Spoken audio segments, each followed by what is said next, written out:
Today I'm going to talk to you about cool edible flowers that you can do in the pride flag colors.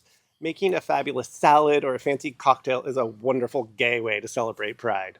I'm Gardener Koo, here with my man-bait Nacho and my little dragon Freya, and let's get into it. For red, I have the exotic and mysterious Feijoa flowers. Feijoa flowers, they taste like Jolly Ranchers, and they are that sweet. And the fruit that comes after is even sweeter. One of my favorite fruits, and one you can grow in a lot of climates. Feijoas are a large shrub with beautiful silver leaves that need full sun and moderate water. They're not too fussy on soil. For oranges, we're going to Africa with the Impatiens niamniamensis. These alien-looking flowers add a nice crunch to a salad and a sophisticated garnish to a cocktail. Now, I know they're actually red and yellow, so if you want a true orange, you could do the Calendula, also known as the pot marigold. This is true orange. The Impatiens likes full shade and regular water, while the Calendula likes both full sun or part sun, and it wants to be grown in the cooler times of the year. For yellow, I'd recommend kale flowers. They taste just like kale, which may be a good thing or a bad thing depending on who you are. Kale is a brassica, which means it likes to be grown in the cool time of the year, think spring and fall. It likes rich soil and full to part sun. I'm not going to lie, I don't really have anything for green at the moment. All of my green flowers are rather poisonous. I did grow and kill a sweet william called green ball, which you can get from select seeds.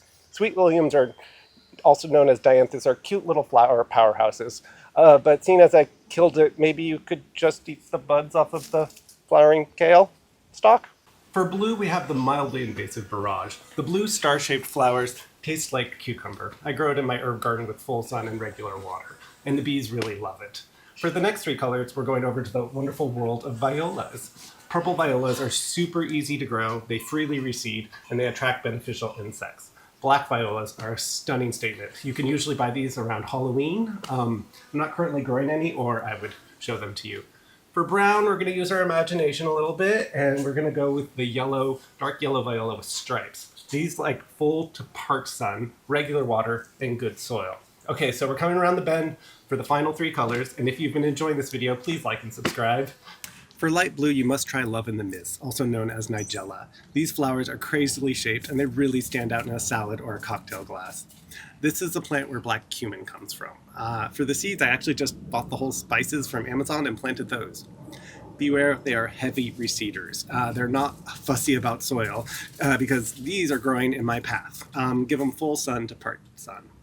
So for light pink flowers, chive flowers fit the bill. These cute little poufs do taste like onion, so use accordingly. Give full sun and rich soil and regular water. Our final flower will also be staying in the herb garden. We're going over to cilantro, or coriander if you're English. I always let my cilantro bloom because the flowers are delicious and they taste like cilantro. But the leaves on the flowering stalk taste like cilantro times 10. It really amps up the flavor. And bonus flowers.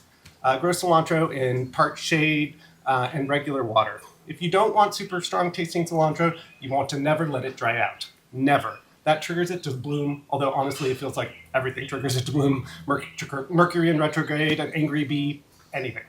I highly recommend sowing cilantro seeds every month or so, and do not believe any seed packet that says it's slow to bolt. They all bolt at roughly the same time. You also want to sow it heavily because it has a really bad germination rate.